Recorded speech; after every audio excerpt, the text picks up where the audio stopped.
মুন্সিগঞ্জ সদরের কাগজিপাড়া এলাকায় chips cigarette বাকি না দেওয়ায় মোশাররফ হোসেন নামের এক মুদি দোকানিকে ধারালো ছুরি দিয়ে কুপিয়ে হত্যার অভিযোগ উঠেছে কাউন্সিলরের ছোট ভাই মোহাম্মদ রুবেলের বিরুদ্ধে।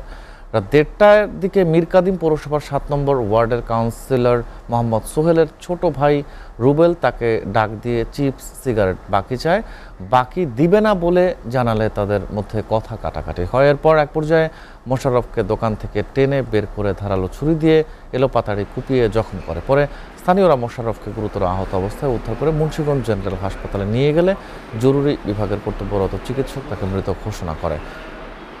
ঝিনাইদহের শৈলকুপায় পারিবারিক কলহের জের ধরে দ্বন্দ্বে মামাতো ভাইদের লাঠির আঘাতে ভ্যান চালক নিহত হয়েছে।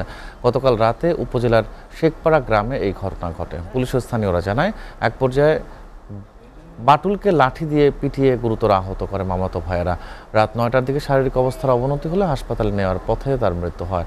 খবর পেয়ে পুলিশ ঘটনাস্থল থেকে নিহতের লাশ উদ্ধার করে ময়নাতদন্তের জন্য ঝিনাইদহ সদর হাসপাতালের মর্গে পাঠায়। এই ঘটনার পর থেকে পলাতক রয়েছে অভিযুক্তরা। ওয়ালটন ফ্রিজ কিনে অনেকের মতো আপনিও হয়ে যেতে পারেন মিলেনিয়াল। সেরা পণ্যের সেরা অফার।